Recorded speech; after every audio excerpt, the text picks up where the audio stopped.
Yeah, so tonight we were actually supposed to observe an unusual class of stellar objects, which is called ultra-compact dwarf galaxies. So as you know, you may know that in our nearby universe, there's actually a large population of different galaxies, with some of them are actually really massive. For example, in some of the nearby galaxy clusters, the center usually in the galaxy, the cluster of galaxies, the central galaxy is actually really massive. For example, M87 in the Virgo galaxy clusters. So the M87 is like a huge monster in the galaxy population. So it is really massive, and in the center, it hosts an very supermassive black hole, which in the past few years has gained much of the attention that the Event Horizon telescope, which imaging the central black hole on its the first direct imaging of those supermassive black holes in our nearby universe. We can see them directly on the light near the event horizon and things going on around there. And it actually the very massive giant galaxies are very rare, but actually the majority of the galaxies are those what we call the dwarf galaxies. The dwarf galaxies are much less massive than those of the giant elliptical galaxies, and also less massive than, for example, our own Milky Ways.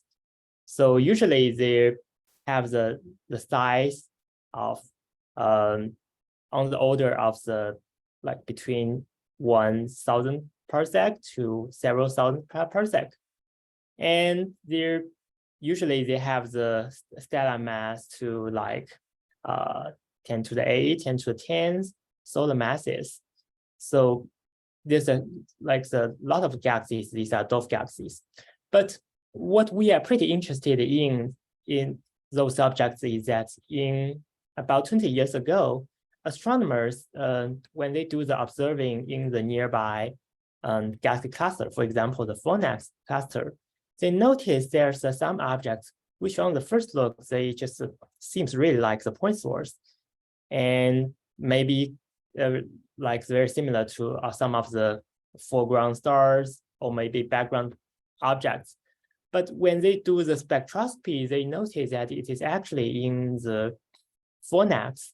So by calculating their relative distance and their the apparent magnitude, they notice that these objects is actually, they look on their size, they're much smaller than normal dwarf galaxies, which is maybe 1 or 2 orders of magnitude smaller than normal dwarf galaxies, which for those objects, they only have the half-light radius to be between 10 to 100 parsec.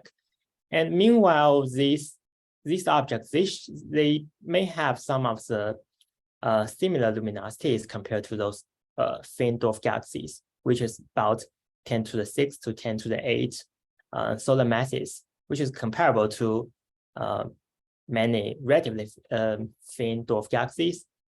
And meanwhile, these objects, they look similar to those global clusters, which our own galaxy has hundreds of the global clusters.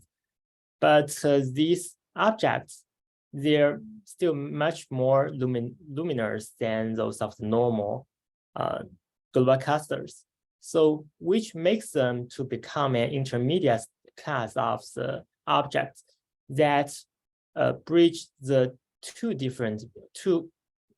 very different class of the objects, which is one is the normal star clusters, and another one is the galaxies.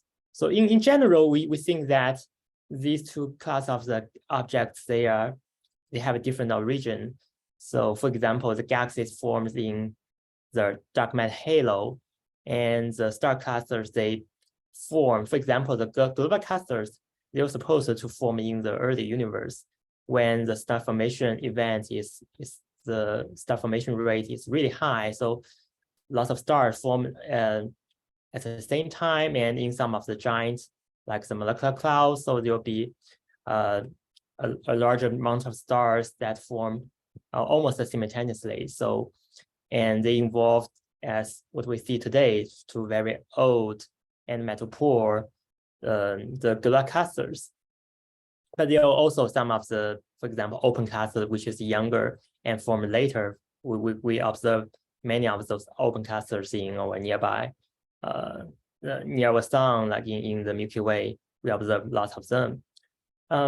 So for those objects that between the global cluster and dwarf galaxies, they have a new name of the ultra compact dwarf galaxies. But this name actually does not really reflect about their nature, because they are quite intermediate on their size, on their luminosity. So people just curious about what about their nature and about their origin. So this is some of the question which has been debated for a long time. One scenario is that the ultra compact dwarf galaxies, they actually not dwarf galaxies, they just the most massive star clusters. So which they can form as very massive, and they form as very massive, and in some of the very severe starburst events, for example, during the galaxy merge, which will trigger a lot of the star formation event, and some of the massive star clusters can form during this process. And meanwhile, there are also possibilities that the different global clusters, for example, two different global clusters, they can merge and to a more massive one, which will also create some of the most massive and the most luminous global clusters. So yeah, this is one scenario that these objects just form as global clusters. There's no dark matter inside of them. And on the other hand, there's also possibility that people based on the simulation, based on theory, that these ultra compact dwarf galaxies, they are a process which is that the ordinary dwarf galaxies, which is experience the severe gravitational field and the tidal force. So when the normal dwarf galaxies orbit through those of the giant galaxies, have very close, they have a very close encounter, that the strong tidal force will gradually strip the stars outside in the outskirts of the dwarf galaxies. So which is called the tidal disruption or tidal stripping, which is will gradually strip the stars around in the outskirts of those dwarf galaxies.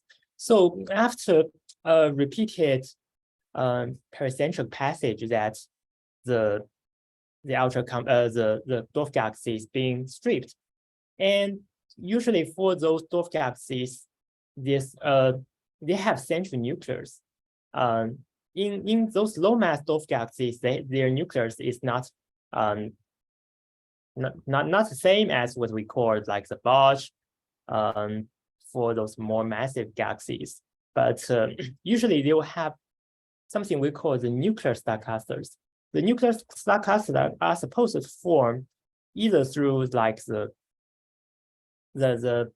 institute, the gas accretion, the stars forming in the near center of the dwarf galaxy, or through the accretion, through for example, the dynamic friction, and the different global clusters, they just falling for a long time scale, and gradually they settle down in the dwarf galaxy potential center. So they become a nucleus. And when the galaxy gets totally stripped, the much compact central nuclear star cluster will still remain, and it will look like those of the massive global clusters. So during this process, that we if they form through such tidal disruption, then we can get a conclusion that these ultra-compact dwarf galaxies. They just represent some of the ancient dwarf galaxies which has been tidal stripped, but they still keep the tracks of the accretion history and the growth of those of the most massive giant galaxies. But there are also possibilities that can these ultra-compact dwarf galaxies just form in the early universe? They just directly form in some of the dark matter subhalo, and with a very compact, really compact profile, which is hard to study in like the simulation because of the resolution limit on the large cosmological simulation. But it's still a very interesting topic that maybe we can answer it through some of our observations and find more information to tackle this problem. Is there any questions? I see there's some chat.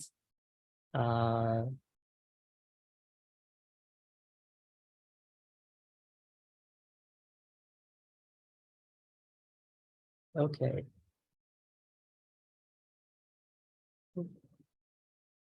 Oh, yes, I dropped a question in the chat. Could the research that you all are doing help shed light on which of these scenarios is more likely?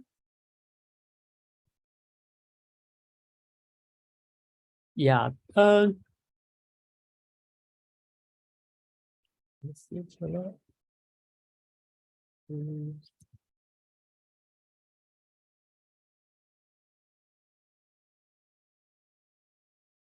Right. So our observation actually want to find some observational evidence about whether these objects they are actually star clusters or galaxies. So if there's some observational evidence which we can test,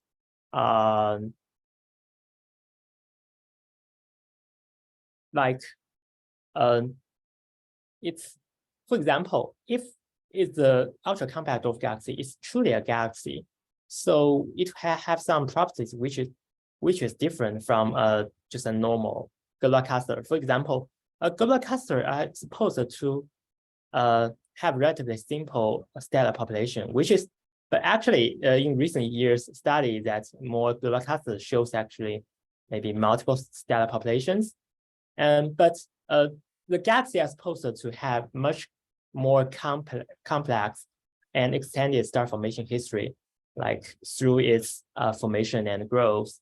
And so if we find some of such very extended star formation history through the observation of its spectra, for example, the high resolution, high signal to noise ratio, the spectra, we may be able to say that this one is not just a simple star clusters. It's actually have much rich history. So it's come from a dwarf galaxy.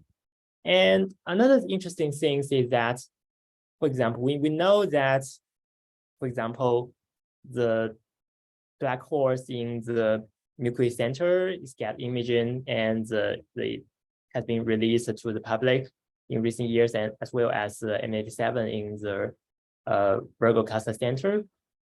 So many of those galaxies actually host some of the supermassive black holes, or for some of the low galaxies with dwarf galaxies, less massive dwarf galaxies, they may have still have the massive black holes, but may not pass the criteria for supermassive black hole, which is supposed to more massive than 10 to the 6 solar masses, or maybe they have the black holes like 10 to the 5 solar masses, which we may call them as intermediate massive black holes. So if we can find information, for example, on if there's a dark matter, if there's a black hole in the galaxy center, it was supposed to influence of the orbits of the stars around it, so which may give us some of the dynamical footprint, some evidence maybe we can find through on their the motion of their stars, which we may be able to detect through our observing. So this is actually one of the science goal of our the Keck ESI program, that we want to infer about the general motion of stars in those ultra compact dwarf galaxies, and which it may give us some information about, does it may have supermassive black holes, or do they have actually dark matters that will influence those of the matter, or the dark matter or black holes, they will both influence the motion of stars, which can give us some information about their origin.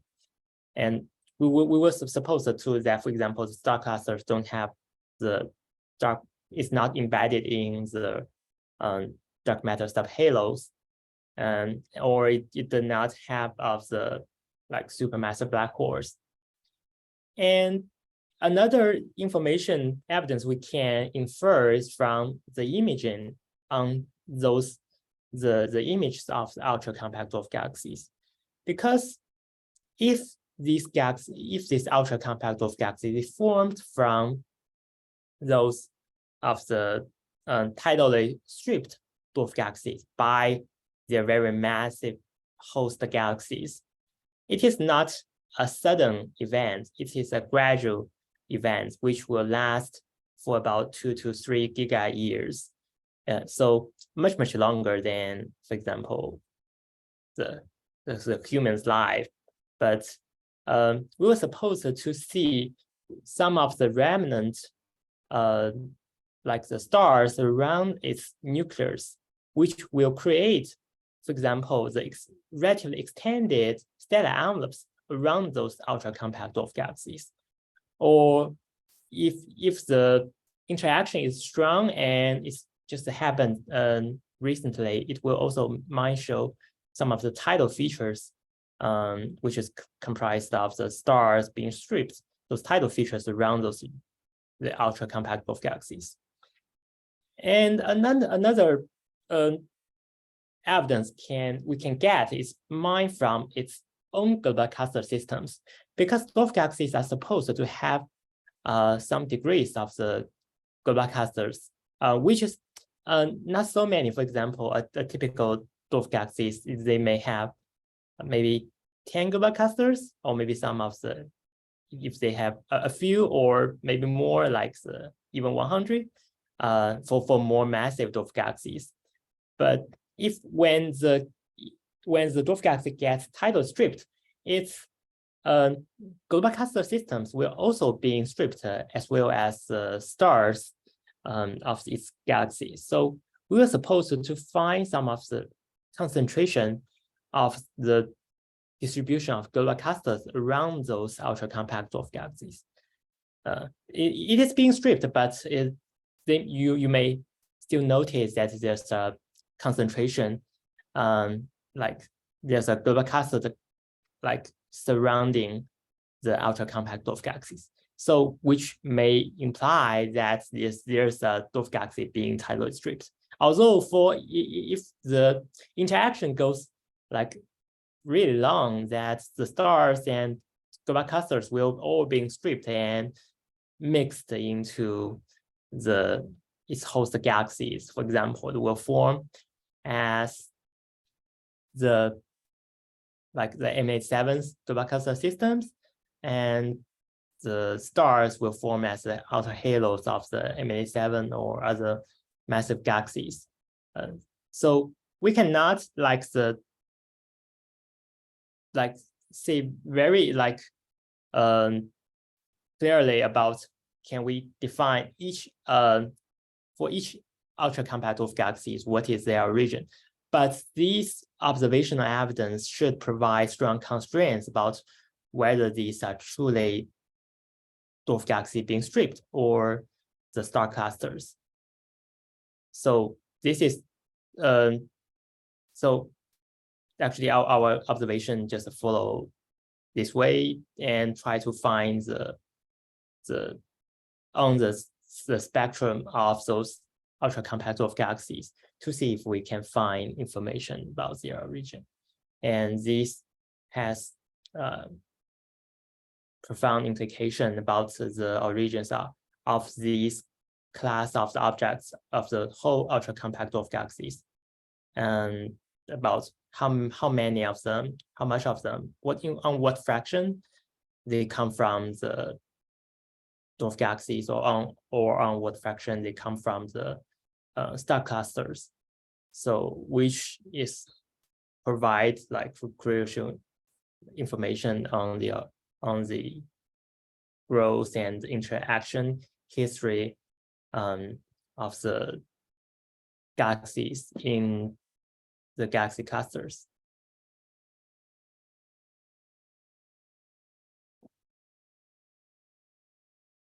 Yeah, so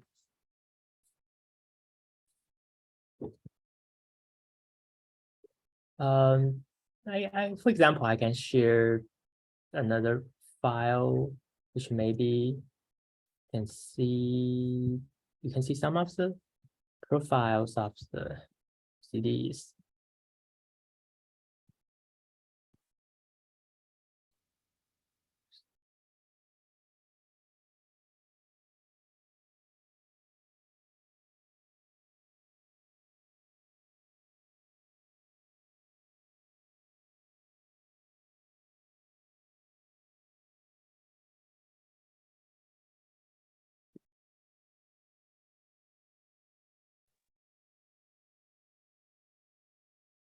Can you see this one?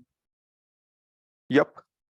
Yeah, so here are some of the image and the contours and the profiles of the those ultra compact dwarf galaxies, which we call them UCDs. So if you just by eye you look at them, you will notice that some of them are actually different. Not all of them are identical, like just purely star clusters. For example, you see that this one, the UCD 374, is quite different compared to, for example, the UCD 307, which is the UCD 374 is really much diffuse than the previous one, as it has a much extended stellar envelopes.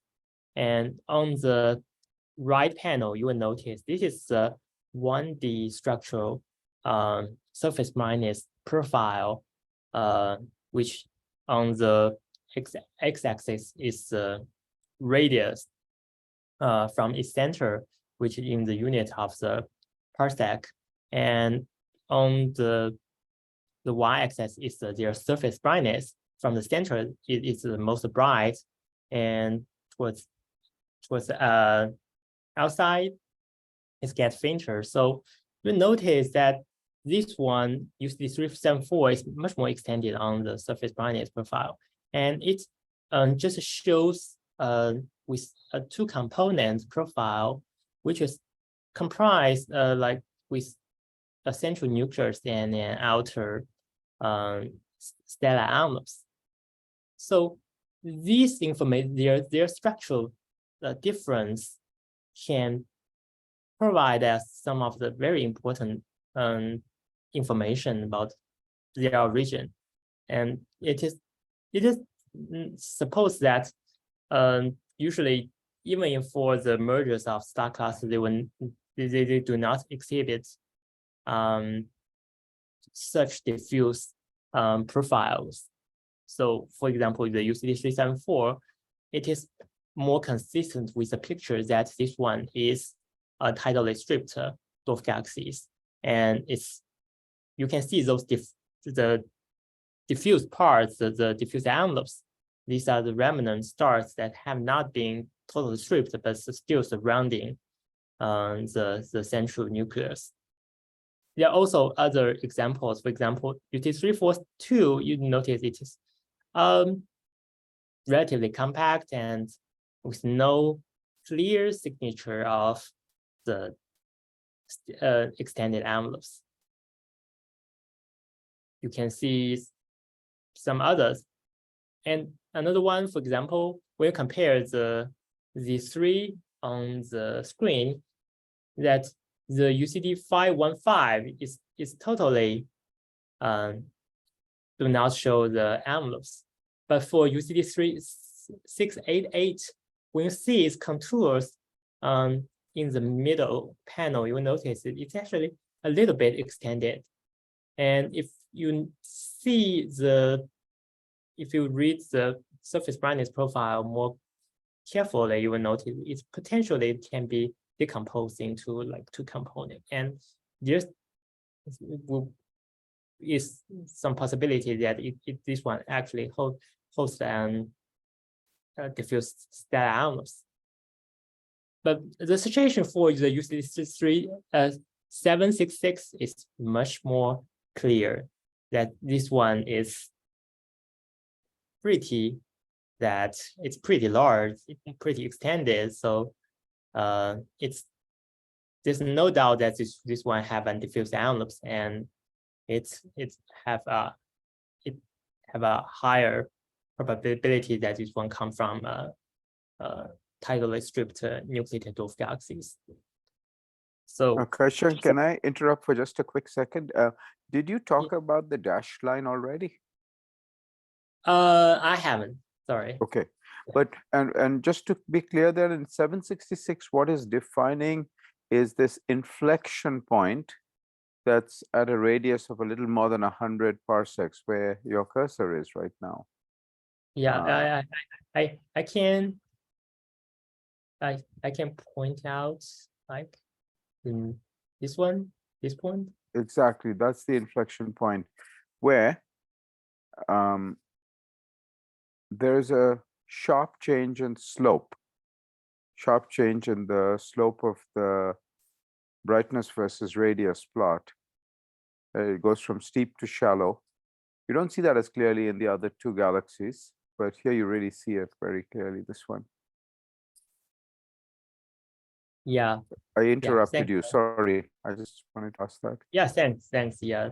And for example, for the UCD 688, that there's some change of slopes. If you notice that on this part and through this part, there's some change around this region, but it's very like small, so we cannot make sure whether it truly have a stellar envelopes.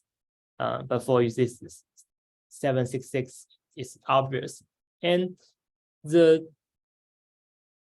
UCD 769 is another situation that it seems pretty large. By the way, the dashed line represents the point spread function, is which you can assume that it is a profile of a point source, just for example, a star. So if the profile is much more extended than a star, which means it have a larger size, and so it have the intrinsic larger size. So for UC 769, it should be much larger than the previous two. For example, UC 766 on its central part. But for UC 679, it does not show very extended stellar envelopes. So, but it is quite bright and quite large. So we can still like say it is higher possibility that this one is not just a GuhaThakurta, but a stripped nuclei. It just maybe the stripping is almost complete, that even if the central part is bright and large, but its outer part has been totally stripped, you will not notice there's a remnant component surrounding central nucleus like UCD 766. So and Kaixiang, if I can just point out that for all three of these galaxies, the nucleus is bigger than a point. The nucleus, this is bigger than the point spread function, even the one with the halo. It's slightly bigger than the PSF even before the inflection point. The in the upper part of the profile, you can see that the nucleus is slightly broader than the PSF. Are there any way you have a truly point-like nucleus, but with a clear envelope? I have actually, but I need to find. Yeah, I wonder if them. any of the ones in this plot are like that. If you could just scroll up briefly up and down the full list. I think you have 6 galaxies, right? Yeah, here yeah. most one. These Yeah, there you go. There you go. Yeah, but Yeah, there's in certain. fact, yeah, 240 is the nucleus is pretty much the size of a star, and same for 307. Very slightly extended. Yeah. Thank you, Chavika. This PDF file is actually available for all to see. Yeah, so this is a simple comparison, just based on their imaging.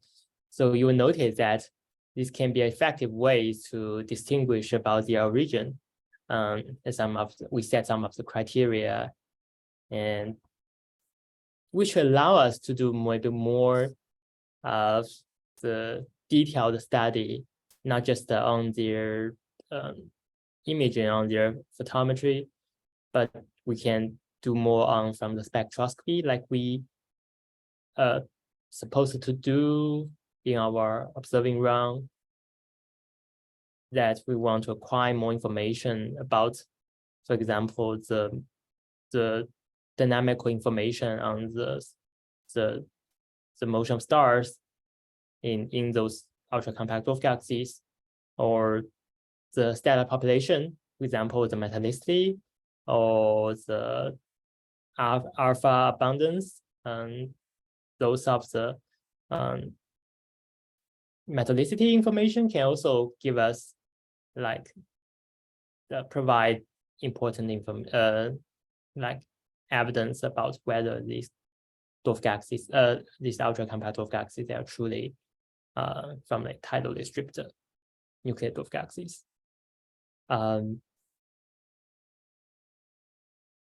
Yeah. Do you have any questions related to this part?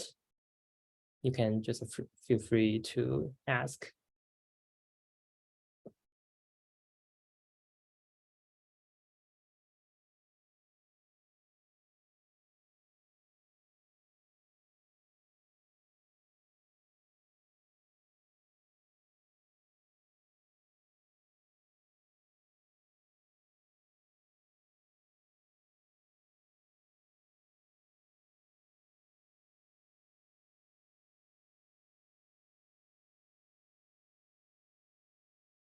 And regarding of their origin of the tidal stripping, it is actually we may be able to see about the ongoing tidal stripping, tidal disruption from the imaging.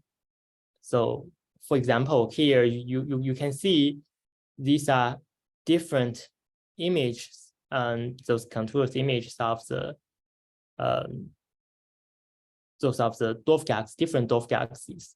So on those contours actually represent, which we call the isofolds, which is the shape of the objects with the same, like the luminosity level, the surface brightness level.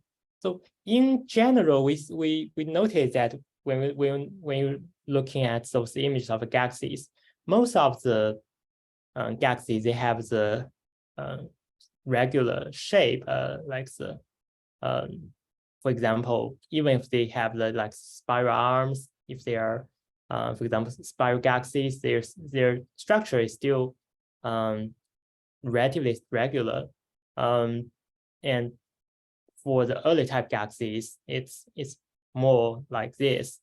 So here you can see many of those early type galaxies, they actually shows a very elliptical shape, which is quite symmetric.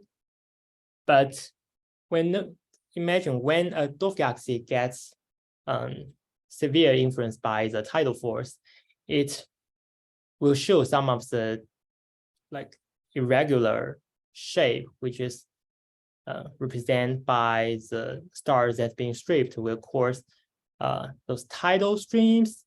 For example, in our Milky Way, there's a lot of the stellar streams surrounding our disk. There's many the stellar streams in halo that we can trace of the past, like the tidal disruption events.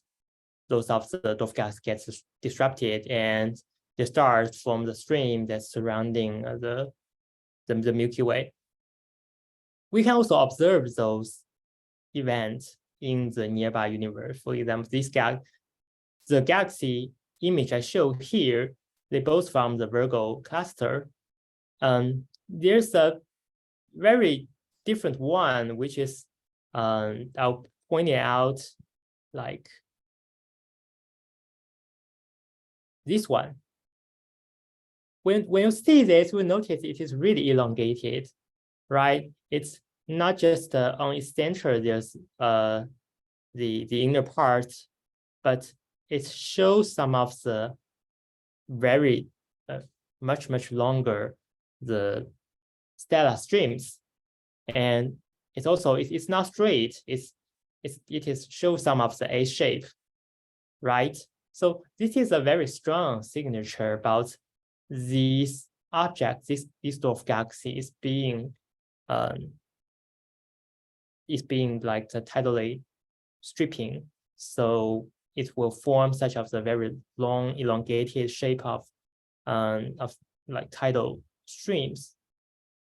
When you see this, you will just point out that what its evolutionary stage it currently have. And there's also another one. When you read those image, you notice another one seems a little bit different. It's the second one on the upper row.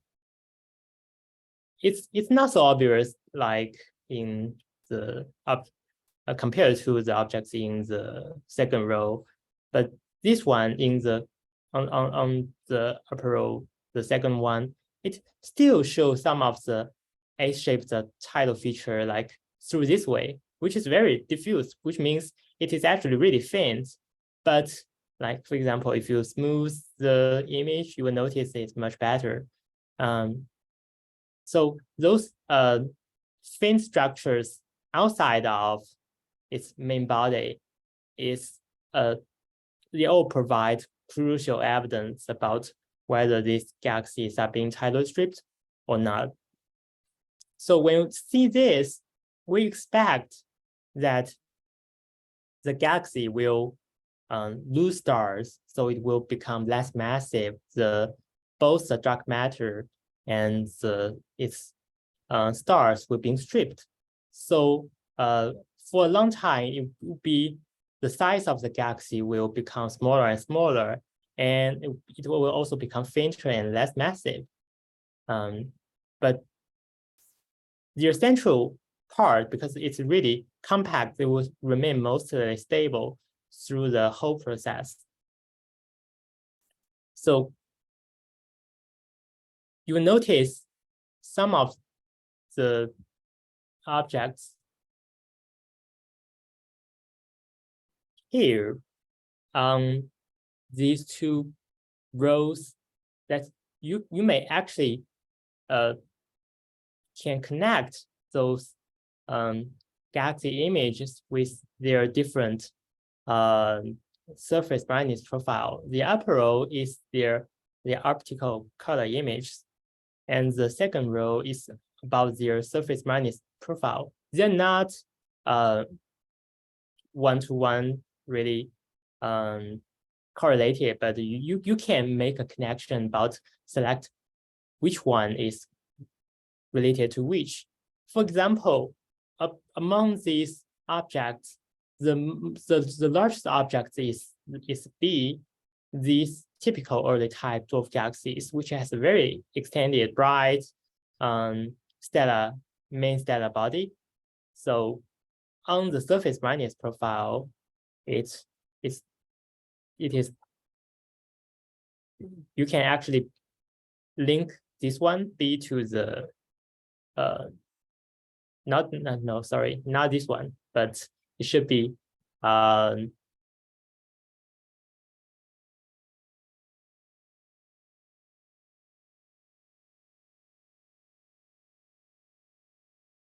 should be this one, right?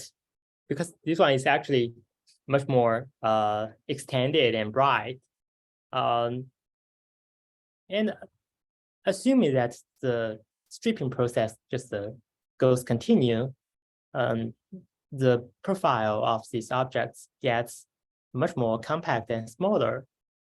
So it might evolve into like the stage of the B, not D, the fourth one. And the D, which one can you connect to the profile? You may select this to be like this one. Their main difference is outside in their very outskirts, because on the D, the profile drops a lot. So it is less extended on the region, which is outside of the 1000 parsec.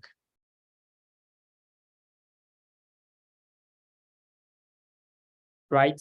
So for this one, you can connect this to D.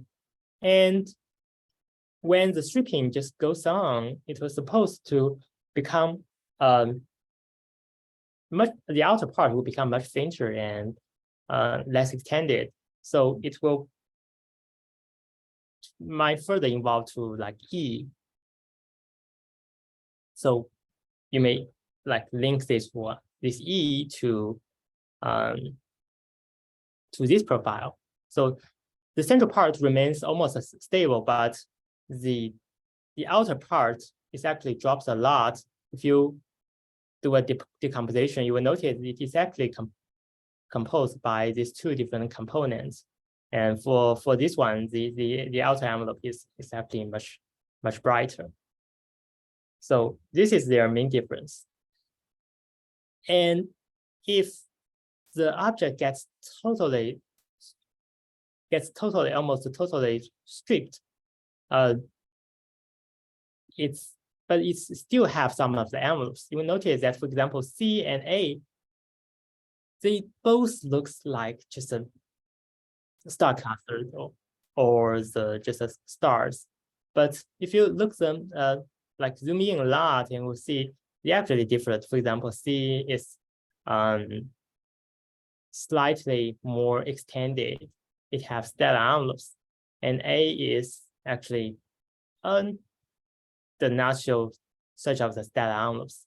So the C will correspond to like the last one, because we notice that on their profile, it shows of the slope change in just around, it's about 100 parsecs, the radius. Outside of this 100 parsec, it shows that the slope gets gradual, so which indicate that it have the stellar envelopes. And for A, it just corresponds to the second one. So which I show here is they actually represent there's a potential evolutionary track for the tidal stripping event for those dwarf galaxies, which is their center remains almost unchanged, but their outer part is being less and massive and much more compact. So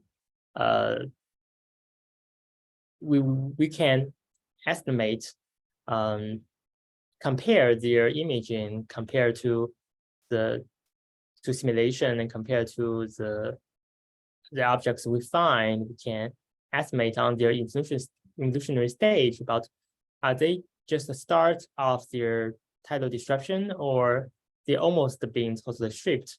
So their imaging and their surface brightness profile can provide us such very interesting information.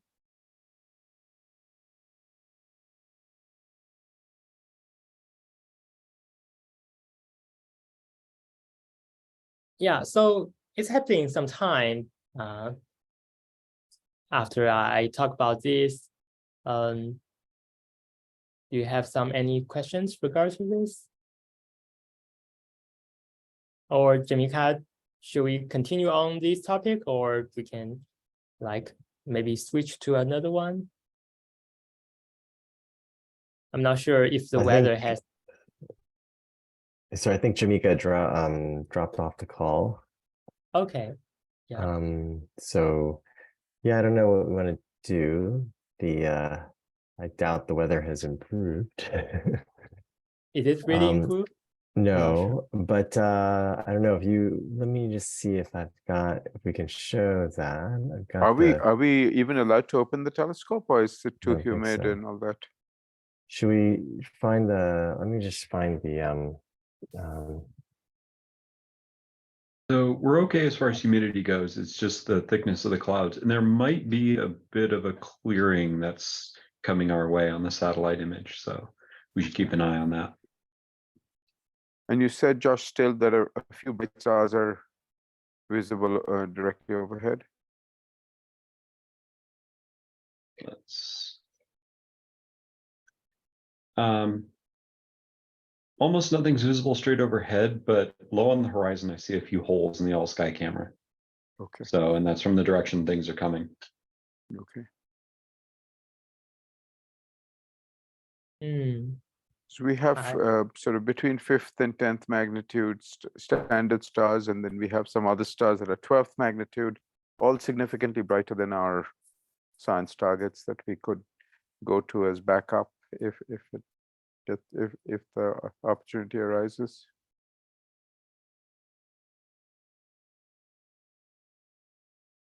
Yeah, if I just oops, the host has disabled screen sharing, so I don't know if I. Oh no. Let me see. I can log in using my shadow account. I can do that. And if I did that, then I think actually, Kaixiang, your co-host, you can make Eric co-host, I think. Can you enable screen sharing? Let me see. If you click on participants, then click on the I think now you can share screen. Okay, let me see here. Yep, you're right. Okay, I was just gonna put up the various webcams out up on the summit. And let's see here. This is a minute ago. Good. It's not looking too good. This one looks slightly better. I know what we're looking at there. Is that the direction of Hilo? Is that Venus there? That's west. I believe that's looking sort of south, roughly. Oh. What are the city lights there? Oh, sorry. That might be volcano, actually. Oh, okay. This is Ukert. This must be Ukert in the foreground here, right? Yeah. So then you're sort of looking southwest, right? Yeah. So that must be Hilo and Puna. Venus was very bright in the sky. Yeah, Venus is really bright nowadays. This is the CFHG cloud camera, I guess. I think that is out of date. No, they've updated that. It's functioning again. So the Super All Sky Cam is actually pretty good if you scroll down a couple of rows. There you go. This one here. Yeah. There's not a whole lot there. Yeah, but you can see the thinning over in the direction where things are coming from. Right, right. And that's consistent with the satellite images. Yeah, stuff's coming from the west. Yeah. Yeah, it seems we get some hope.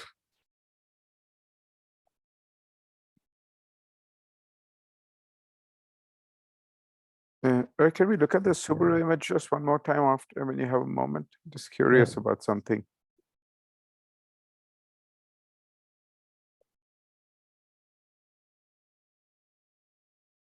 What is the dome that's directly in front of us? Is that Gemini? That's Subaru, I guess. Oh, so the Subaru all-sky cam isn't on the dome, it's on some other structure.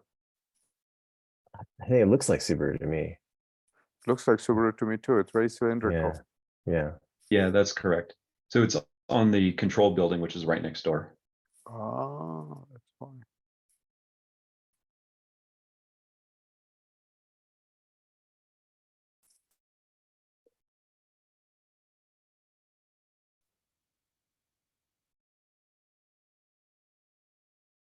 Hmm.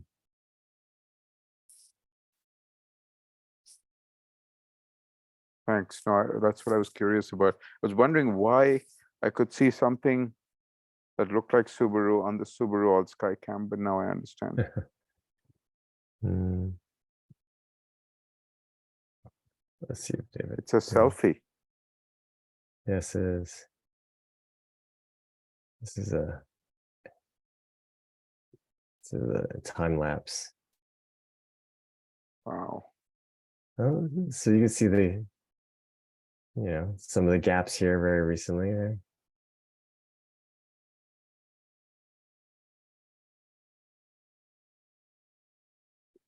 This is the last frame. I can see the belt of Orion in the last frame. I was wondering if that's what it was.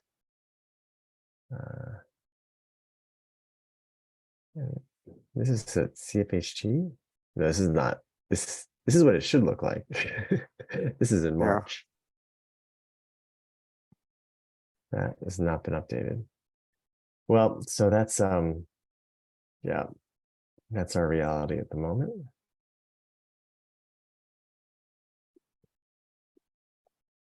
But on satellite, it's not a large like hole of clouds. It's could be some stars, but not sure whether it will be refueled by development of star of clouds. Eric has asked a question about dark matter. Yeah, we think it's generally dark matter tends to be quite smoothly distributed on galaxy scales, often larger in physical extent than the stars in a galaxy. That's the evidence comes from mapping something like velocity, rotation velocity, and velocity dispersion as a function of radius. It suggests that the dark matter tends to be more extended. It may not be completely smooth, but it tends to be more extended than the distribution of ordinary matter like stars. Wow, look at that. This is a before picture. Yeah, this is what came in today. Yuck.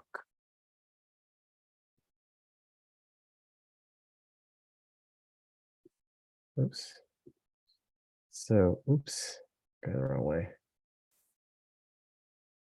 Saying this is where we are now. This is 10 minutes ago. About 10 minutes ago. So you can see what we're maybe looking at as a bit of some holes here, but then this stuff's coming in.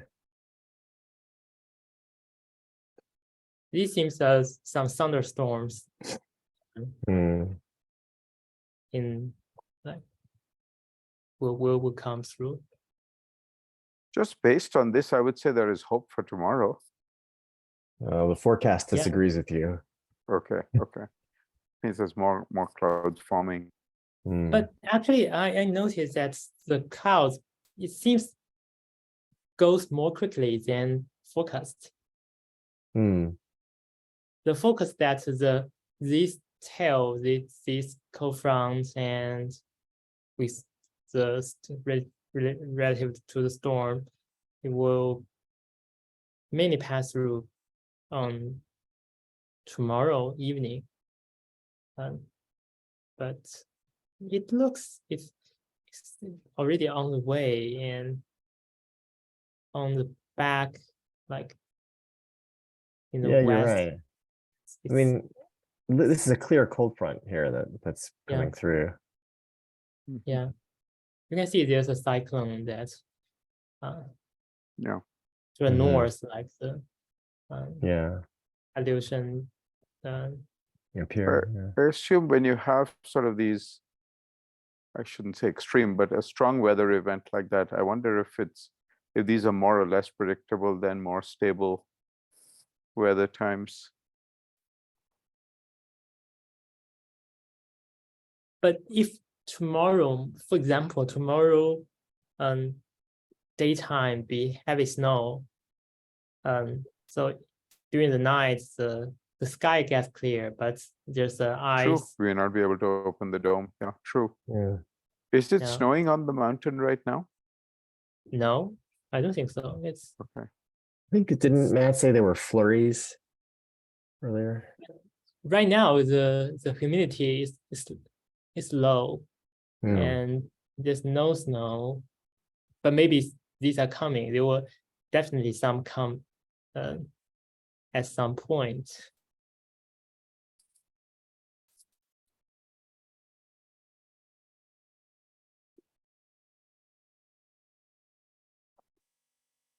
See what the situation is here. And share the it's just the oops, where am I? There we go. You just see the humidity has gone down 37%.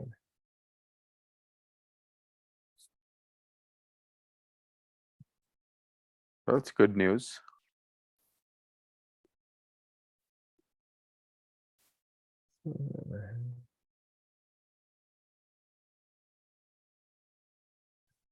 Foul weather.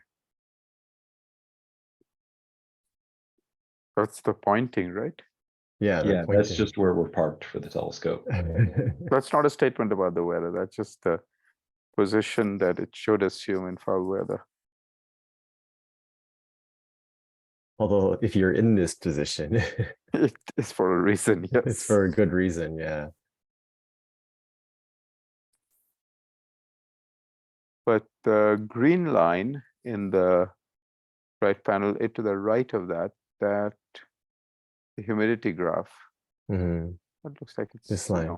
at Yeah, least it's been the kind of recent- going up and down, but it's the coming most down. recent trend is down. Yeah. Yeah.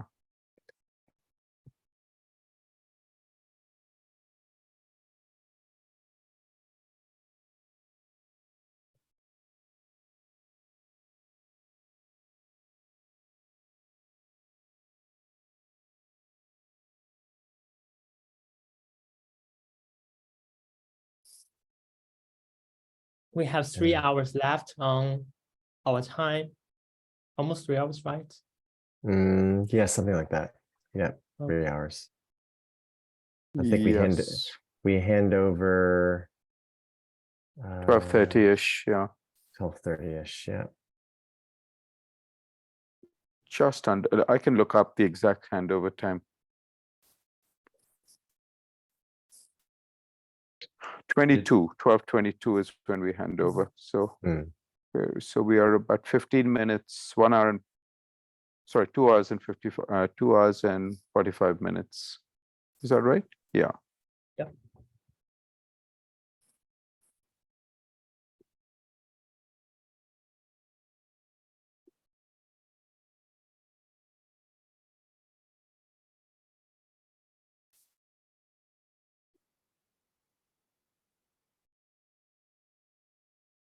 And where are we? I just exchanged a few messages with Matt. He's gonna keep an eye on that, and if it looks like it's not completely transitory, we might be able to try and open. That'd be Wow. exciting.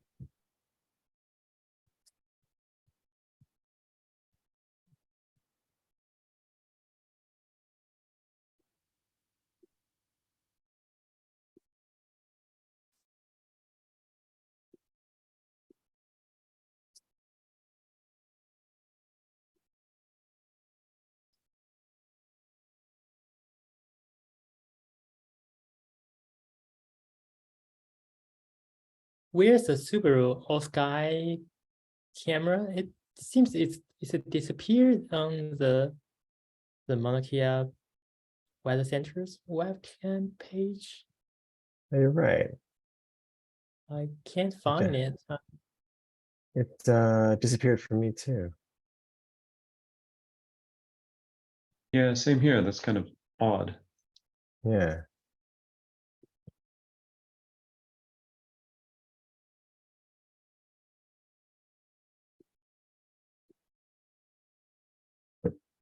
I'll paste the link in the chat. If anybody wants to, I still have the direct link open in my browser. Hmm.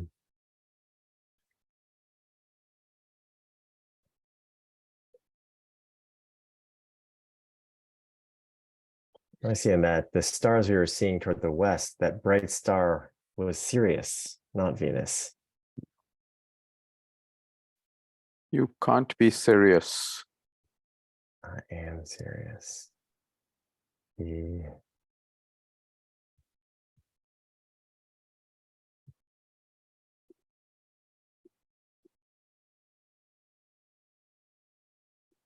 Let's see it here.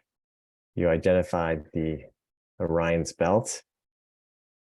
If that's Orion's belt, then this must be Sirius.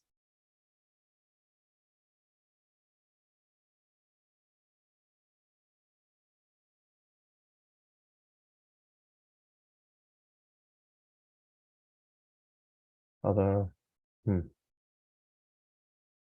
it's hard to say. Could be. Yeah. Yeah. Sirius is pretty close to the galactic plane, as I recall.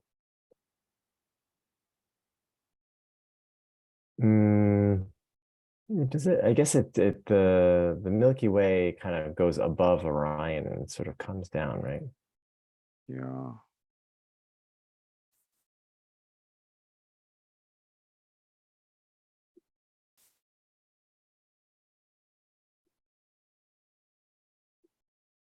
All right, well, we can be hopeful.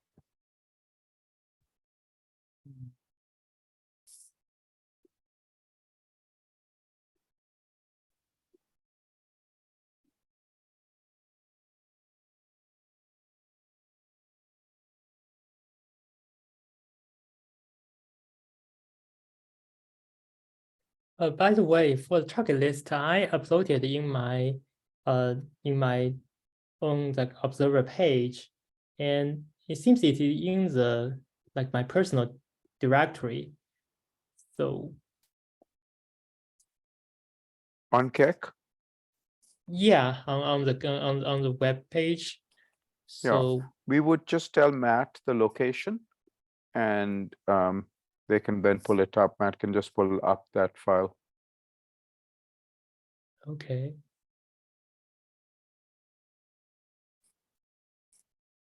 You start to see stars poking out through this in this webcam view as well in the last few frames.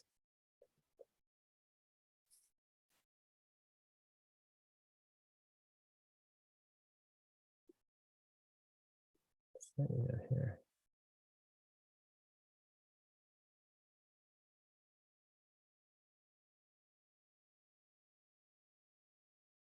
But in this situation, we cannot target like the 19th magnitude objects. I know. I'm pretty sure we could not. Yeah, there's a lot of extinction.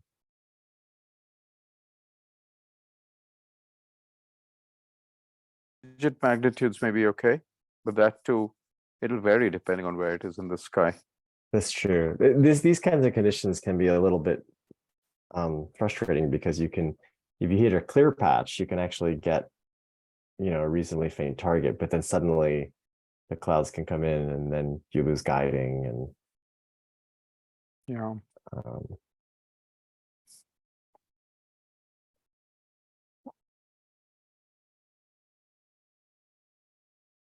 I see Matt's got a flashlight and is heading out, so maybe he's going to take a look at something. How can you tell, Eric? I've got two computers going. I've got two different Zooms going. Oh, Okay, so Matt's on you're on the Keck Zoom as well. So I'm on the okay. Keck Zoom also on the other computer. Oh, good to know. Good to know. Okay.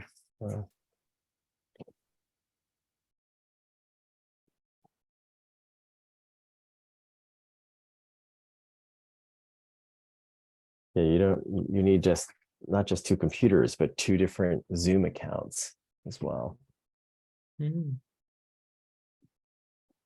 I learned. If you can be logged. How are you achieving that? Do you have two separate Zoom accounts? I do. Oh, actually, I don't need to, since I'm logging into. I'm not hosting. If I was hosting, I would need two different Zoom accounts. Yeah. I do have two different Zoom accounts, but I often use my phone and laptop, same Zoom account, just different devices. yeah.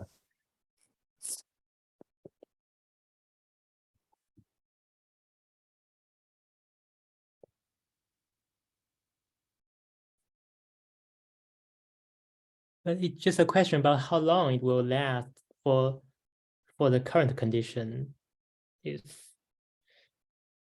What do you mean? What?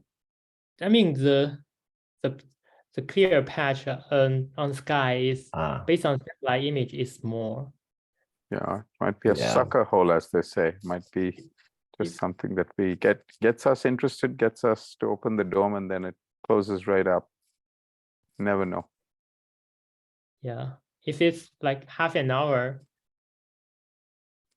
Yeah, it's not worth it because you open up the dome, then you got to focus, you got to go, and then you got to close up again. yeah. For the bright stars, we don't care if they're in focus because That's they're true. bright. So That's we true. might just. But for UCD work, it doesn't look promising. Yeah.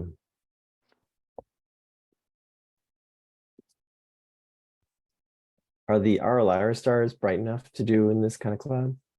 Up to 13th mag, I doubt it unless we had a clear patch. I mean,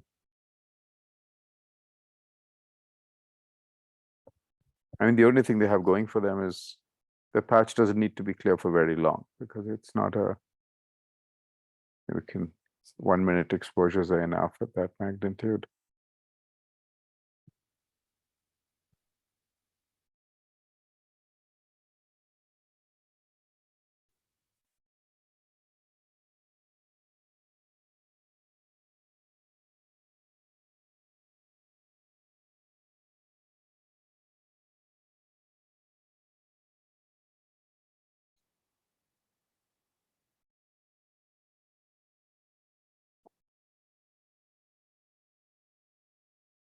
feel like a lot of my Shadow the Scientist sessions have been showing people astronomers just sort of waiting around for the weather.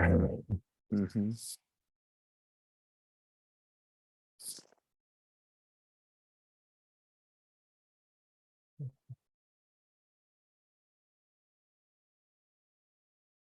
How's it looking out there, Matt? I think it's a sucker hole, but we'll see what we see. Yeah, the satellite looks like a sucker hole.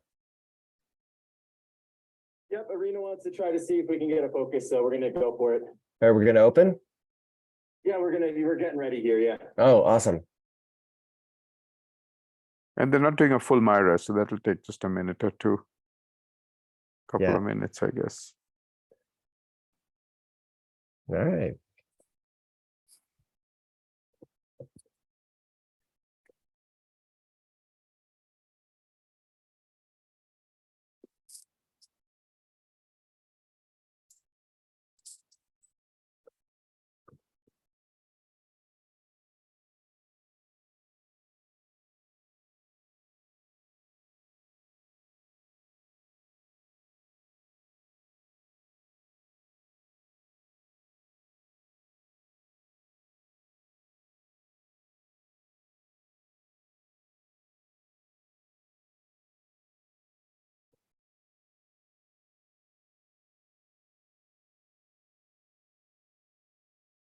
So, okay, Shannon, if we do, since we are going to open, do we have a sort of a plan? We're going to do some of these bright stars. Yeah, Are they in the star list now? Are they loaded in? I mean, I uploaded in my account, but I just want to make sure that it can appear in the ESI software. Okay, so it says there's OA star lists. This doesn't look like our list. It's, I think currently it's not.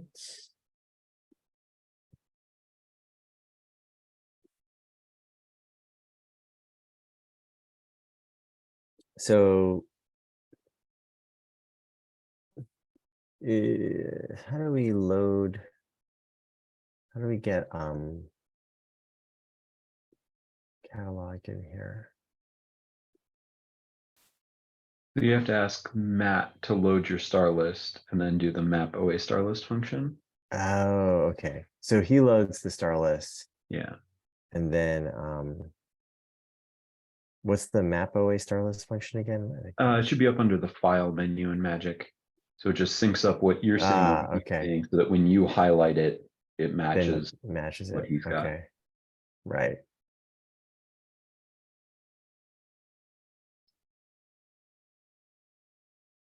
Or as I understand, it's a 3-step process. So the user uploads the star list to the web page, lets the OA know. They pull up that star list, and then once they do that, then we map OA star list. I see. Okay.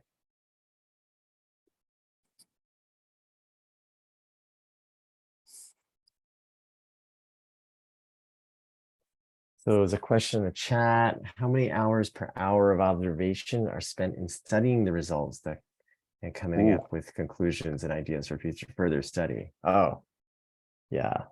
Easily 100 to 1, right? Oh, yeah.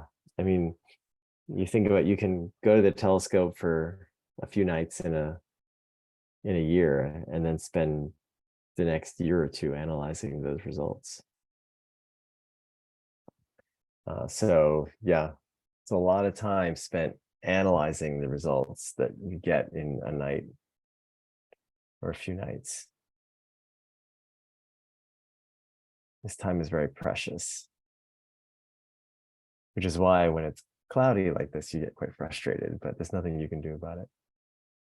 Because not only are you losing a night's worth of observation, you're losing 100 nights worth of data analysis.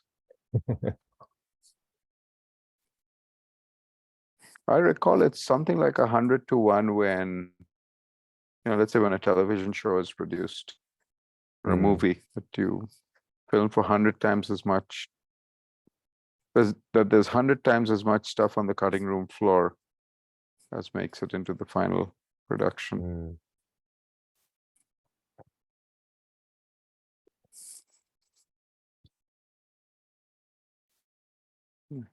That is such a dated term, cutting room floor. There's no physical cutting that goes on anymore. But I do remember the days when actually cutting film and splicing things together. My dad had a movie camera where he could do this. He actually bought a splicing machine where he could literally chop off bits of tape and then splice things together.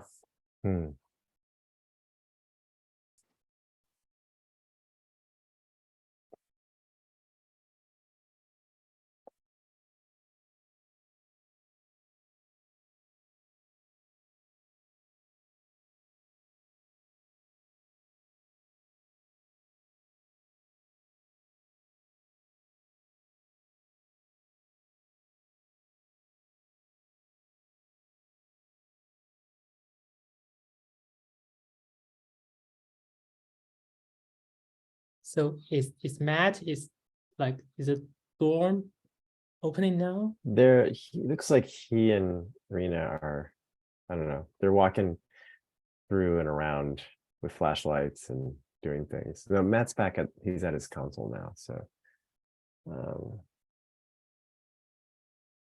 Yeah, the Keck II dome requires somebody physically in the dome to open it. We've got some issues with the computer control, so we still send somebody out into the dome to watch as it's opening. That's probably what they were doing. I guess it's probably not a bad idea to have someone watching it open. True, but we really want it, full computer control again one of these days. Yeah. I mean, what you want to do is you want to be able to open it safely. You be sure that you're opening it safely without someone standing there.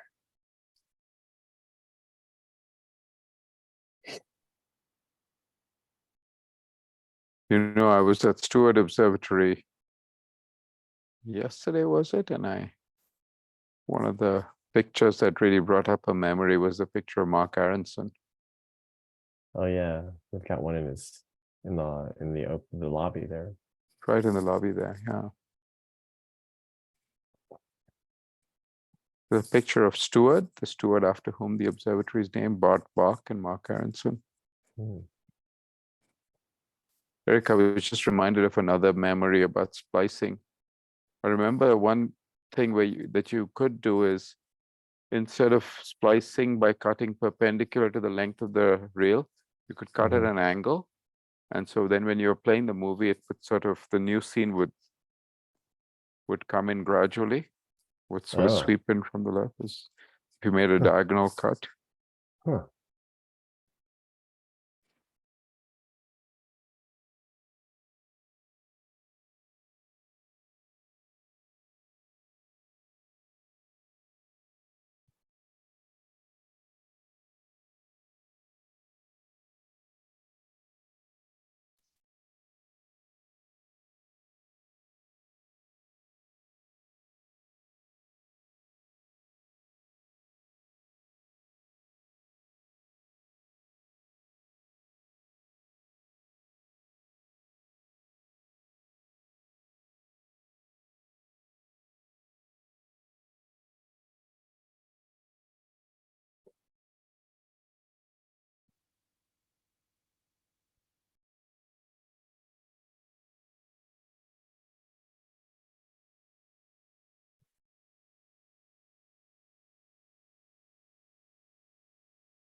Of course, the humidity is creeping back up.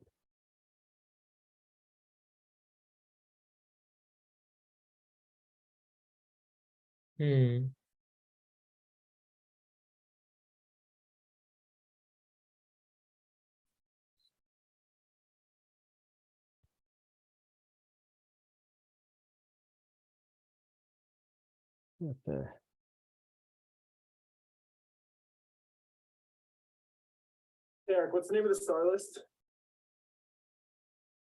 Kaixiang, what's the name of the star list? I think it's in my like the directory called K1, and it should be just one file inside of it. 1.5 what? I mean, it should be just Anybody? Yeah. the Xavier star list? Oh, sorry, I was muted. Yeah. That's fine. It's in the wait. What? So Kaixiang loaded it. What's the So star list? Yeah. I think like let me put it here. Yeah, where is it located? where is it in the K1 directory? Is it Can you see the chat? Yeah, whose name is it under? Kaixiang Wang? K1, okay. K1, yeah. Oh, there's a The new. star list new, okay. They're on the other Zoom link, Kaixiang. Yeah, I K1 can't see star the list chart. new. That's right. So Oh, it's not a dot text though, so it's like confused. Okay. Oh, let me. Okay. So let me change this.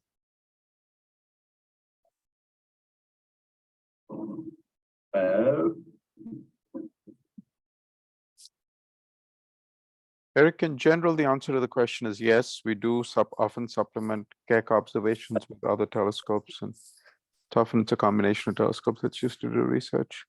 Okay, I've got that loaded in. If you want to select your first target, I'll try to find a focus star near there. Do a map OA star list first and then. Okay. Let's do a map. We're gonna do a map OA star list. Wait, Kaixiang, should I do this or do you want to do it? See Do what- do which one? We're gonna just want to, and then we got to pick the first target. So I'm going to do a map OA star list. And now, okay, that's our list now. And which one of these do we want to go to? Is one of you running the VNC then? I'm Or both? running it. Well, I guess we Wow. probably both are at this Are you point. able to share your screen, Eric? I'd love Oh, that. yeah, sorry. I'm just trying to. Oh, no worries, suddenly, no worries. like, stuff yeah. Let me just share my screen here. There we go. Oops, wrong one.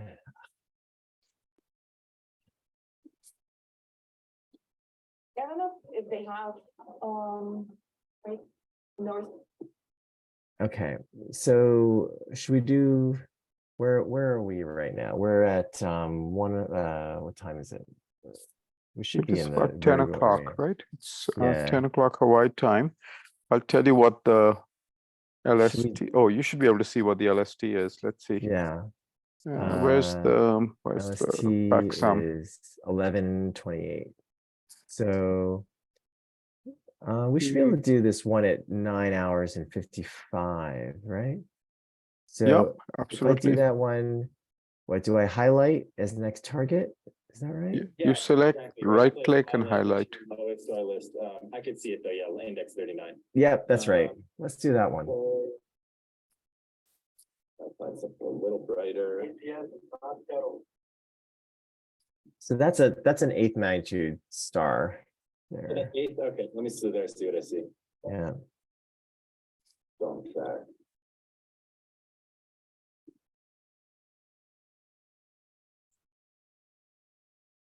Rick, if you double click on row 39, it should allow you to highlight. I already did it, I Oh, you think. did already. Okay, okay. Yeah. Mhm.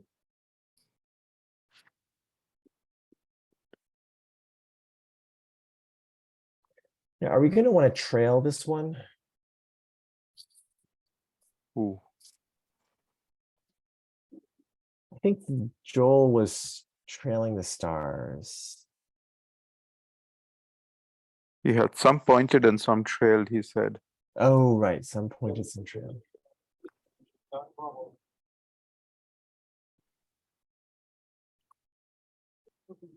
I don't remember what he said for this star, whether he's observed it already, for example. I know you do.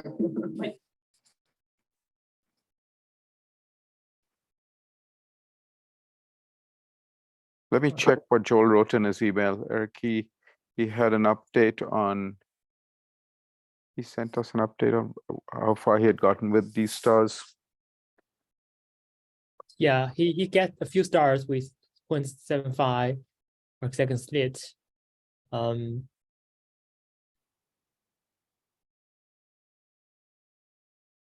So for these then, so we want to do is we want to go there. We want to set our position angle to 0. And then we set the exposure time, we put the target on the slit, and then we run drift scan like 10 or for something, 10 arc seconds.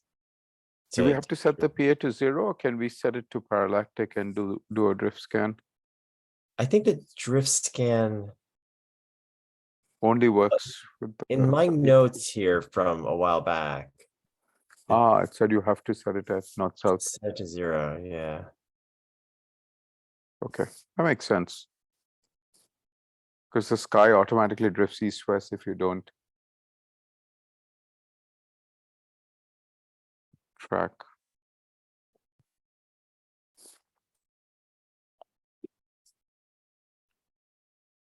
Be a good question to ask Josh, because I guess we're not doing our science observations at parallactic, but the advantage of doing it parallactic is we'd get, you know, most of the blue light and red light at the same time.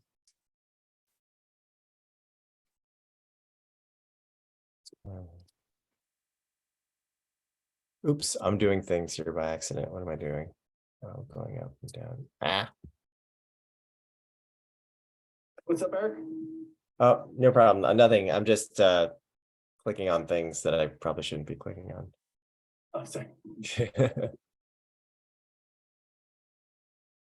Is Josh on the Keck call? Yes. Can you please ask him if the slit can be at parallactic while we do a drift scan? Can you, I have my speaker on, so I don't know, Josh, if you can hear from the other call here. Not quite. Okay.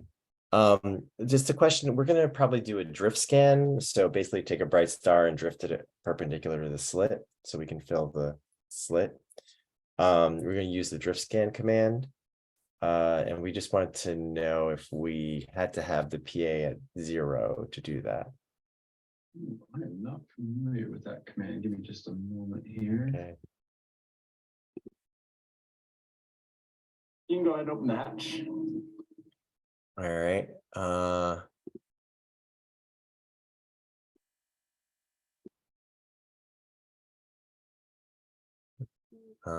My thing seems to have frozen here.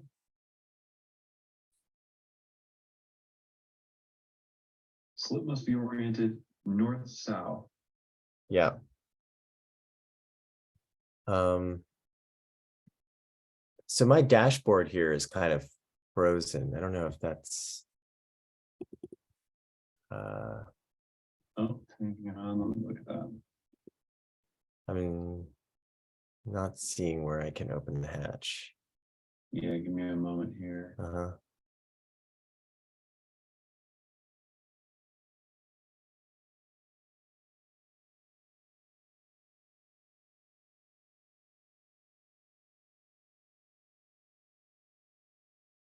Oh, it just came back. Yeah, it's struggling a little. All right, see if you can open up the hatch. Okay. I just click this little arrow thing. Is that You got it, yeah. open? Yeah, sorry, I was muted. I was pointing out which box, sorry. Right. But I was muted while I was doing that, sorry. You have to hit that move button. Oh, I can hit the move button. Oh wait, sorry, Raja, are you on the VNC also? I'm not on the VNC. Oh, okay. I haven't been able to get my VNC going. I have to say I haven't been, since we have since Joel can access it and you and Kaixiang can, I haven't been, it hasn't been a crisis situation, otherwise I would have done it. Right. Okay, here's our bright star. Wow, it's super bright. Yeah.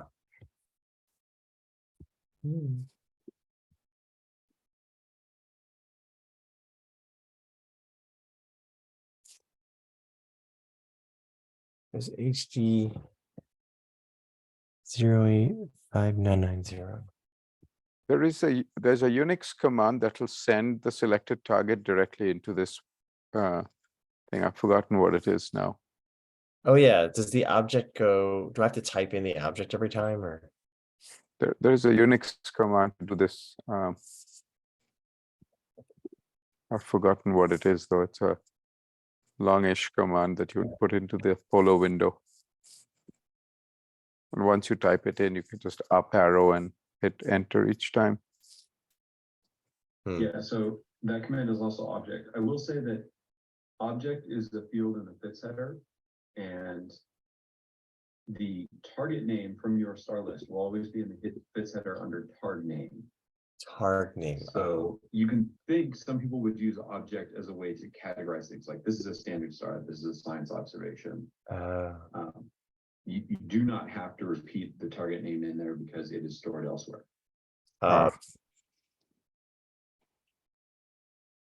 I've often put both, that is the targ name as well as what it is, but So basically it's not in my energetic youth. Yeah. And as Roger says, if you want to do it on the command line, the command is just object followed by the string you want. If you're using spaces, put quotes around it.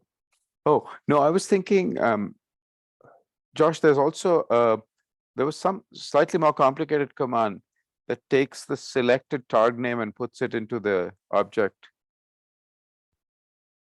Ooh, I haven't encountered that one, but It's literally typing in the IM. Oh, Josh can't hear me, sorry. He can hear you actually. Or you hear can. sort of, barely. I got two laptops as close as I can to each other here. Yeah, there's a command that pulls from magic.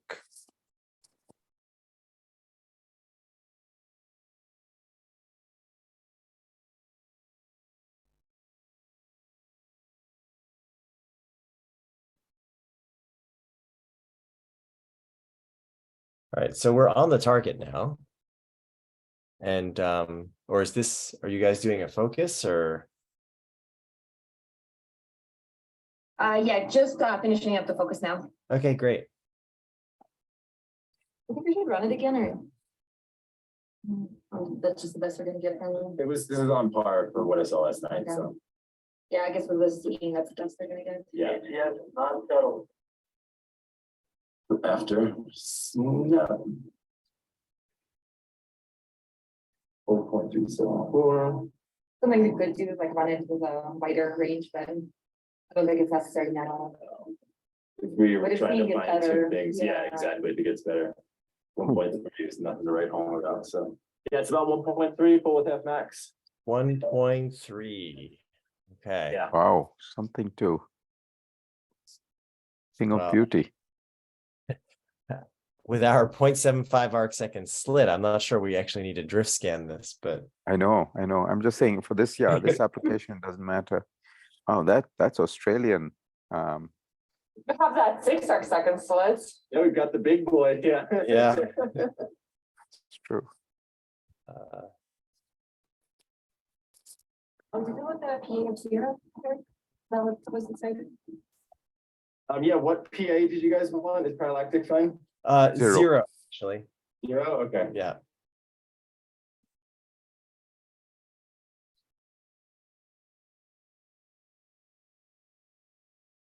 Hold, please.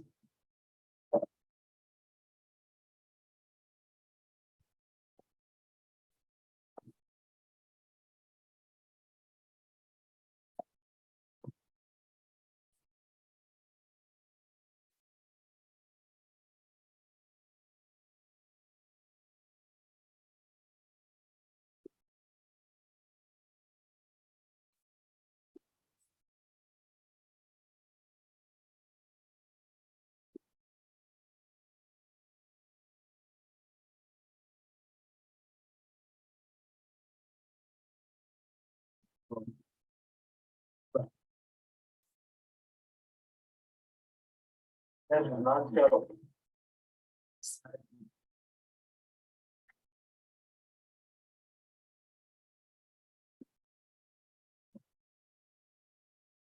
So this is the current Subaru all sky camera here. That's not bad at all, Eric. No, Seeing a large fraction of the sky. makes you wonder if we should be tempted to go to a real target. Yeah.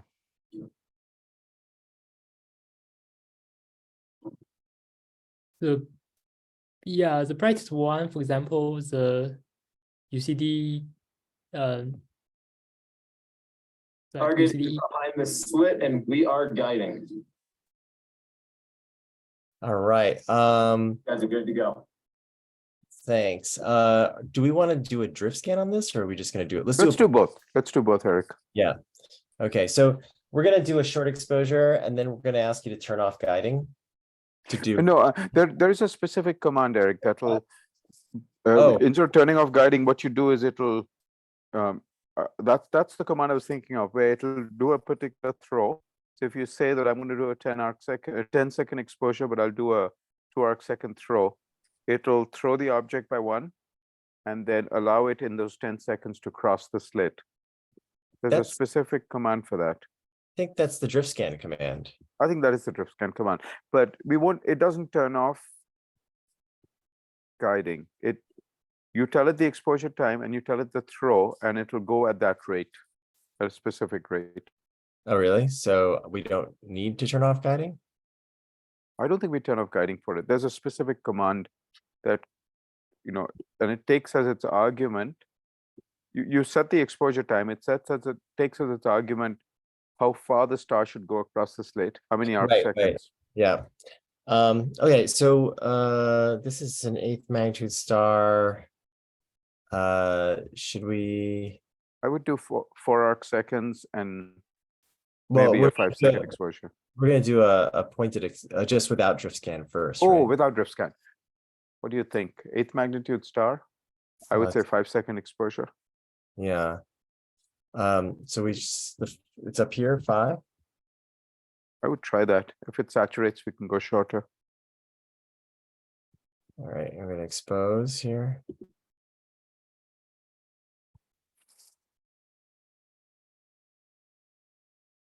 So the drift scan command takes a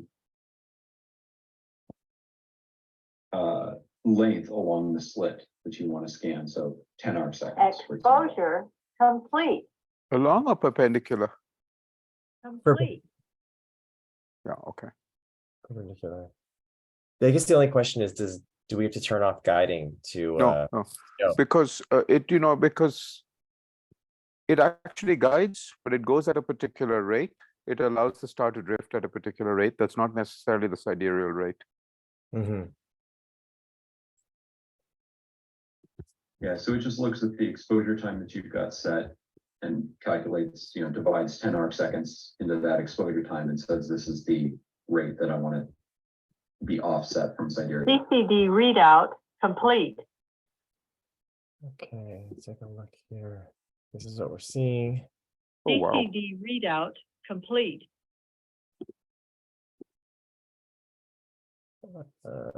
So are we?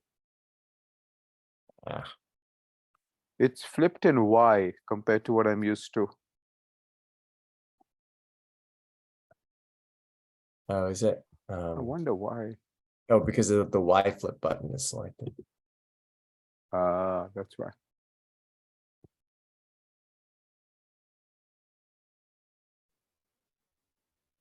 There we go. Did it flip? It didn't yet. Not for me. It hasn't flipped for me either. Oh, right, because I'm not doing this. Okay. There we go. There, that's how. And I mean, That's about where H alpha is. yeah, I mean, Getting plenty of signal. are we? I think so. Take a cut, maybe. How do you take a cut here? Oh, I've forgotten. Josh, how do you take a cut across this? I always have to remind myself, I think it's middle click and drag or right click and drag. Just try and one of them will work. Right.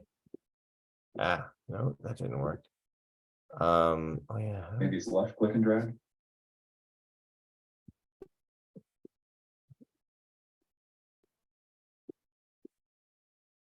I don't know. It may also be the issue of the VNC and my Mac. Yeah. Let Not me being take over for just a minute. Let me see if I can get it. yeah. Um, I also changed the scalings for some. I think that's the right click and drag does that. yeah, middle click and drag. Okay. There you go.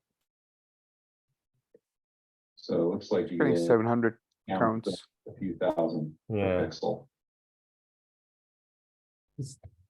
It seems the clouds are coming from the west. All right, so let's do another one. Let's just do a drift scan. We'll do how long an exposure here? So if you're going to do let's say a 5 arc-second throw, or let's pick a number that is an exact multiple of 0.75, let's say 7.5 arc-seconds, then just increase the exposure time by a factor of 10. So 50 seconds. 50 seconds, and then let's make the drift scan amount 7.5 arc-seconds. Okay, so 7.5 is how far it will drift the star. Now, if we want, we can halve that. We can make it 4 arc-seconds and make the exposure time 25 seconds. That will be a little more efficient. and then drift scan. Drift scan 4. 4 or 8? I think 4, because that's the full range of That's the. full range. Yeah. Okay. All right. So I'll just That's type about 5 times 3/4. Yeah. okay. Drift scan 4. Okay, so now it started it.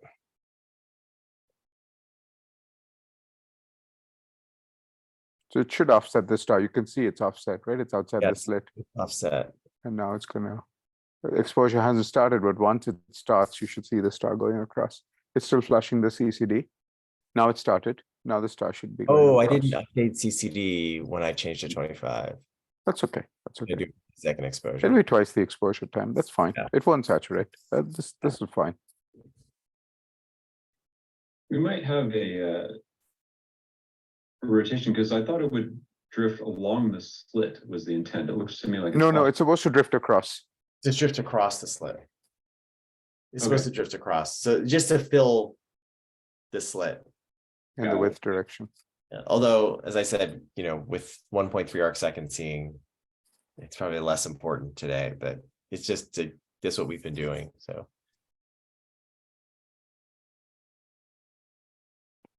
yeah, it drifted across. You can see it. Having done that. Exposure complete. Clouds are messing with us here, guys. Yeah, they're coming back. Yep. Ah.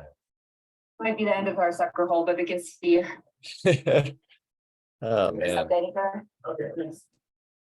It looks like it doesn't put the star back at the center of the slit after the drift scan is done. I thought it. Very Oh yeah, good. there it's done it.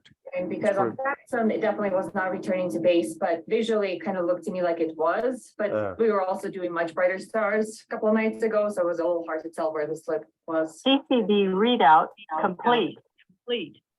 But we stopped guiding for now. Okay. I'd be about to India up there. basically not deep magnitude. It went Start away. now, yeah. It's gone. Yeah, the star disappeared. 5-second integrations, 3-second integration. But if you want to try taking some data here, you can. It's still there. Still there. Up to you. Well, we've got our exposures, so we're sort of done with the star. Should we go to a different star or a RLRA or something like that? Or it might be worth going to a different patch of sky. Yeah. What do you think? What's the brightest RLIRA star we have? 12th magnitude. 12. 12? Do you Which think is we a- can go to another star and see, try our luck there?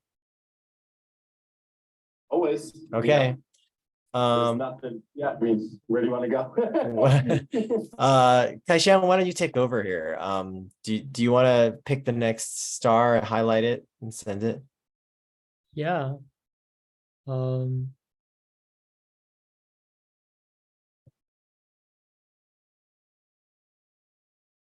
We have brighter standards, but oh no, those are the RA isn't right for those. Well, let's see. I mean, why don't we try the brightest PS1 star, the brightest RLR star? Oh, which?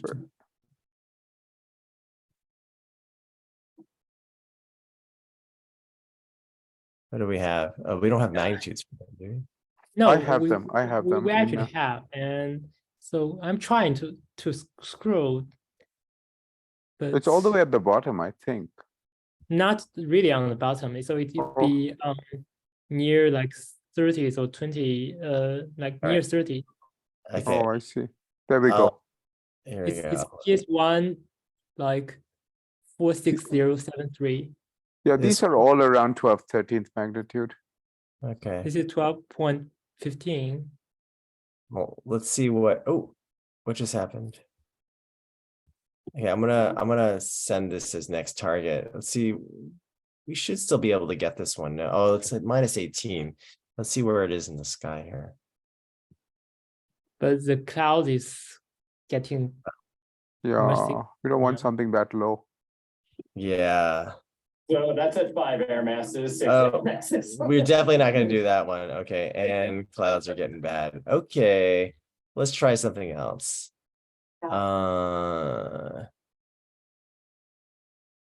We might be back to bright stars. What I about think. 925 or 0925? I thought I saw an array that was 09 That's but below it's at 32.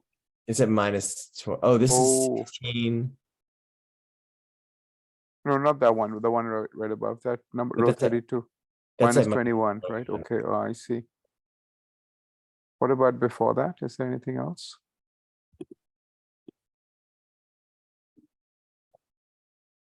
I can't quite see the array. The RA is about 9 hours. They're all sort of -11. How about row 31? You think that will work? I don't know. We're already at we're at nearly 12 hours LST, so Oh, I see. That's tough. I don't think any of the PS1s will work now. yeah. They were sort of, deliberately, because these PS1s were set to be for the beginning of the night. And for Yeah. the end of the night, there's nothing really Yeah. for the middle. Right, Mm. right. I don't know. We could also try our like brightest UCD and just sit on it. Sure, sure. Sounds like a good plan. What do you think, Kaixiang? The price of UCD is 19th, a 19. bit fainter than 19th. I mean, on our target list, except for example, the brightest one with 17th magnitude.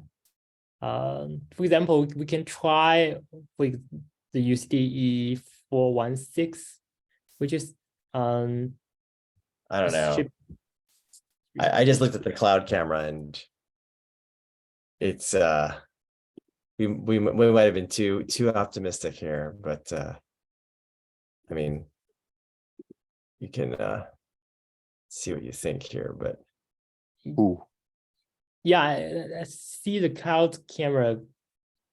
I don't think we can make it. yeah, I don't think we can. I think let's just go back to another star. Yeah, I would do another one of the.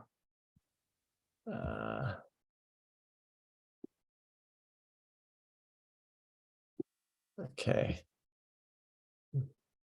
Smacked back down. Smackdown, Right yeah. here. Yeah. On the other hand, the star that was on the slit is not looking bad right now.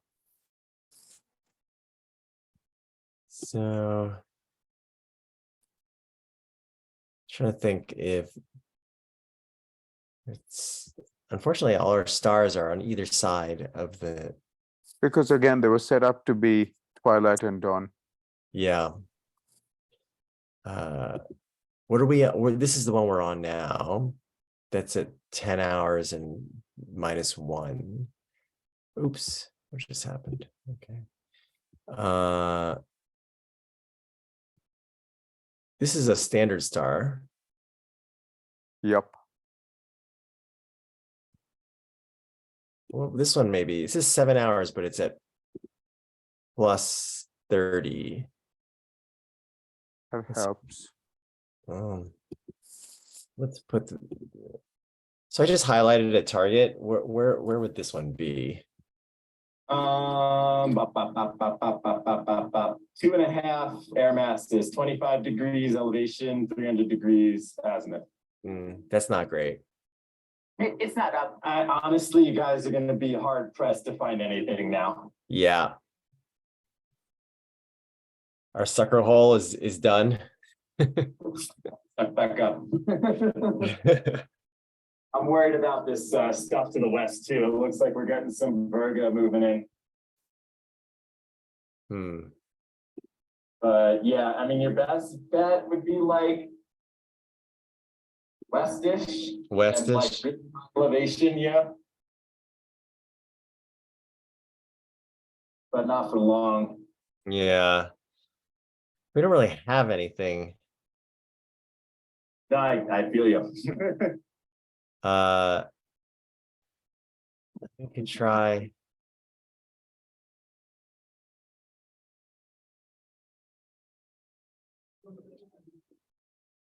How about this one here? I just sent another one.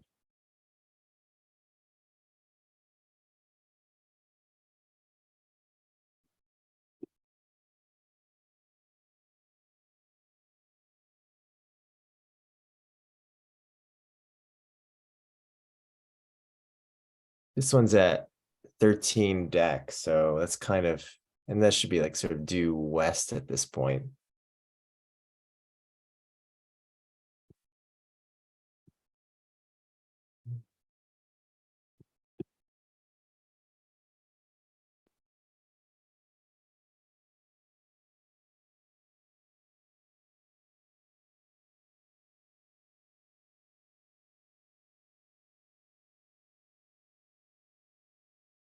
It seems now I cannot control the VNC. So it just froze for a bit, but it just came back for me. I highlighted a target. I don't know if it went through. Okay, yeah, that one's at like 58 degrees. You can try that. You try that one. Let's go there. Yeah.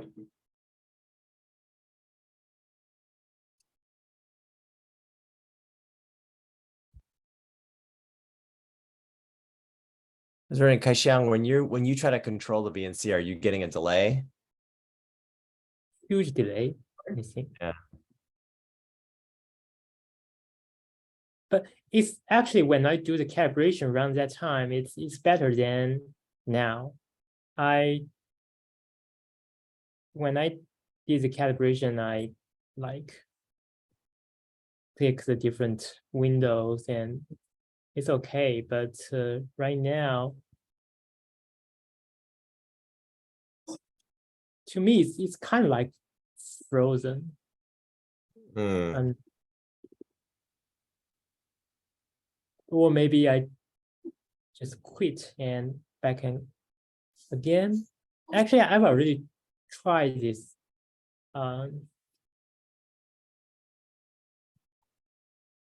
It's a little worrisome. Let me try it again. Okay.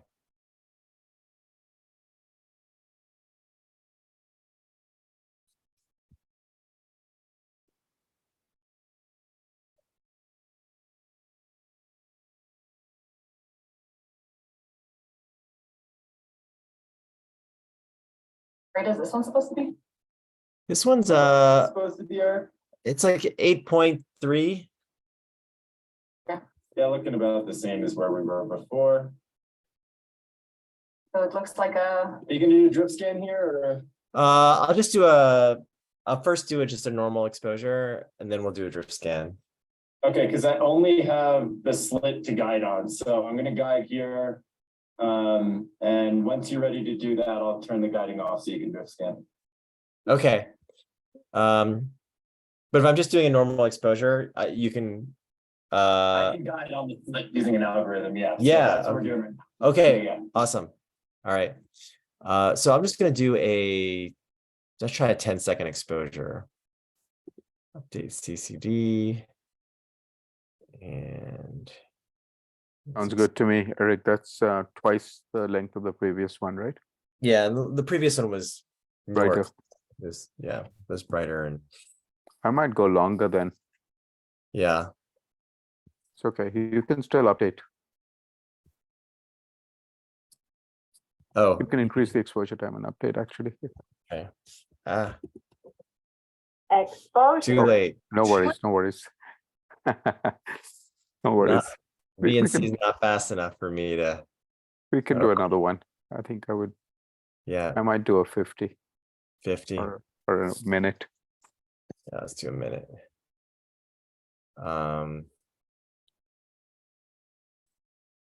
It should be reading out now, right? Oh, why has it gone yellow? I don't remember that color. It's gone orange on us, the CCD box. Oh, I wonder if that's a mix between green and red.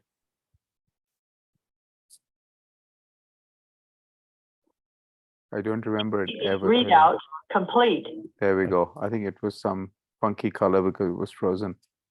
yeah. I'll do another one, but just for a minute. This a bit longer. Copy that. Mhm. Yeah, that box color change was indicating readout. So you see those I gray? see. It goes yellow during readout? Yes, I think so. Got you. Got you.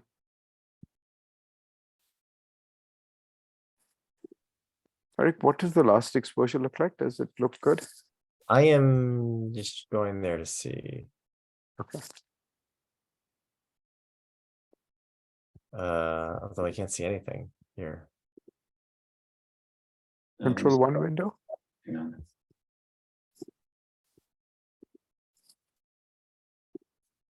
Oh, we're still, there we go. Ah, okay. Pretty faint. Yeah. Quite faint, actually. I mean, doesn't seem like we have very much flux at all. But we can see the continuum in all orders. Well, yeah, Almost but all. Yeah. I mean, this is an 8th magnitude I know. star. Yeah. Maybe we should have done 100 seconds on this one, or Hmm. we could still do that. Exposure Oh. complete. All right, let's see what comes in this time. Oh, much better. Much better. Yeah, there's some holes right now at this moment. So Uh-huh. for the cloud coverage. Oh, I see. So Oh, this is great. This is really good.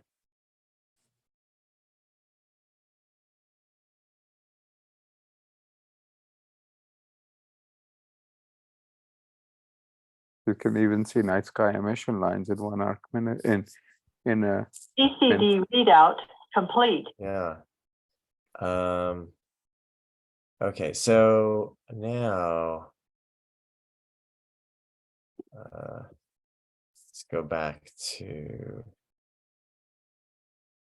here.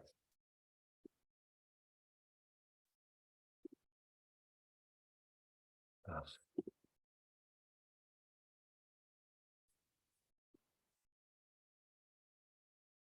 A lot slower to do this when you have to keep sharing different screens every time you want to flip. It's a track here, guys. Yep. Yeah, Okay, so we're gonna do a drift scan now. perfect. Go for it. And so how do this 300 second? No, what are we gonna do? Yeah, I would make that drift scan 3, Eric, and just 3. quadruple the exposure time that way. Yeah. 240. Okay. CC. Oh.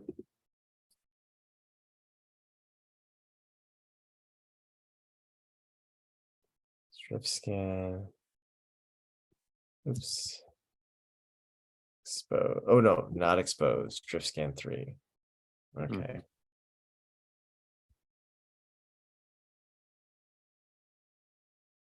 And I think you can still type into the comments section if you wanted to put 3 there, because it'll only capture the header, it'll only capture the object name when it reads out. Okay. Well, If I you- just wrote drift scan there. Yeah, so sure. No, that's fine. I guess it doesn't really matter how far we drift scanned. So Yeah, exactly. The only thing is it'll tell us the effective exposure time. Hmm. Oh, I see what you're saying. So I do 3.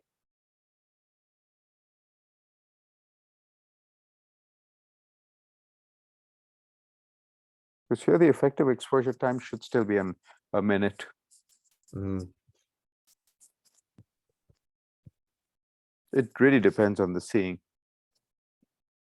When the seeing is infinitely smaller than the slit, then that scaling works. Otherwise, the worse the seeing is, the more this works in our what's the good way to look? The smaller the scale factor. I mean, the smaller the scale factor in the sense of helping our exposure time. Hmm.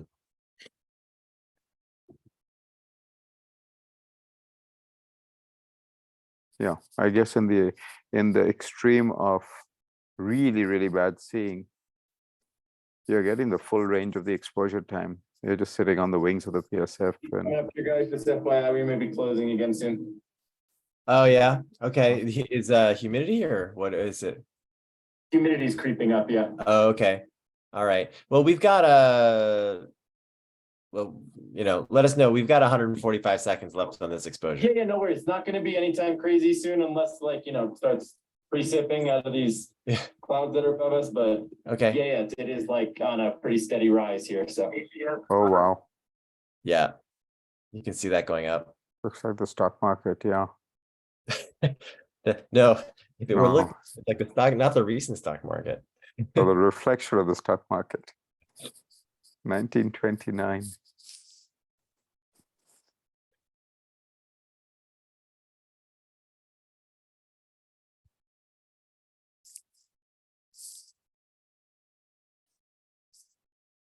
Looks like Zoom stock during the pandemic.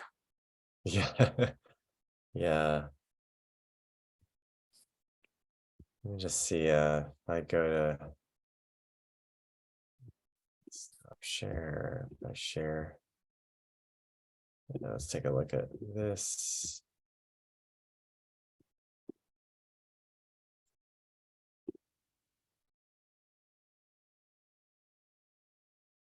It's not too bad.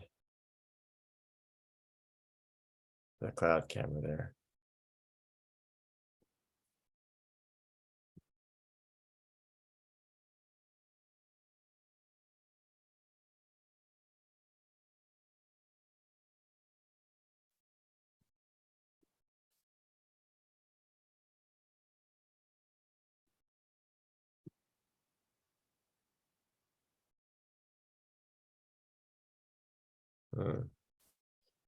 There's more stuff coming in from the west.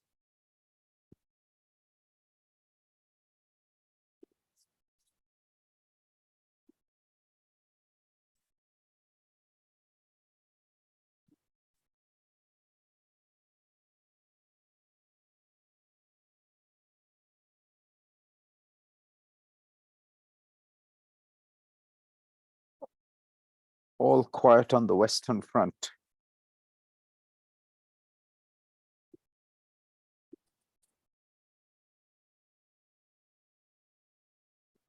Yeah, so that little break just went over.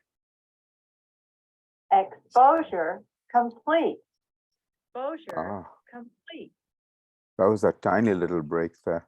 Yeah. Okay. I'm getting more and more hopeful for tomorrow night. Well, oops, wrong one here. Where am I? Okay, so here we are. Okay. And it's reading out. Oh, I'm not showing you the readout, but CCD readout complete. CCD readout complete. Okay, that looks okay.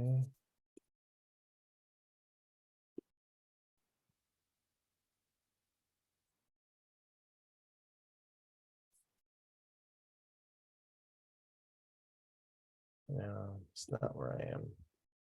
Sorry, I just have too many windows to be switching the sharing all the time. No worries, no worries. Here we go. We're not missing much. No. Yeah. Sadly. Okay, yeah, I see a bunch of skylines there. All right, so how are we looking? Do we want to try another star, or are you thinking that we're done?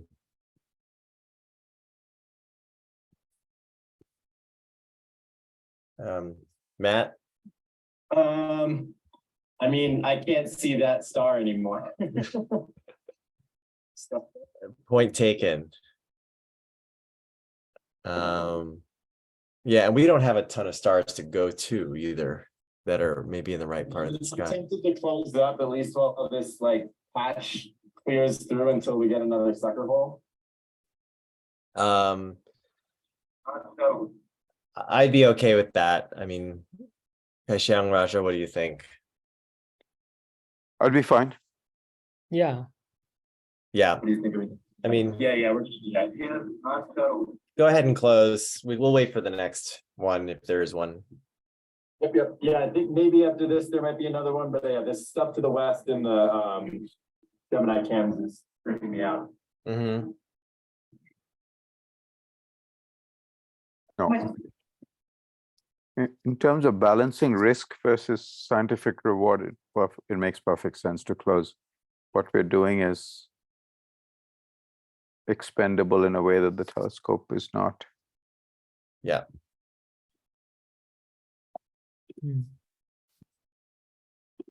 This is the.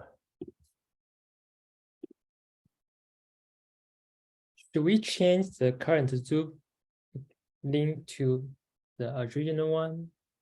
Yes. We can do that. Yeah, we are now The well session is- past the exposure time. Yeah, the session time. Yeah, we can go back to them. So I will sign off, Eric and Rod. Should we stop the recording, or does someone need to do that? I think I can stop the record. Oh, I can't because mine, I can, yeah. you can, right? You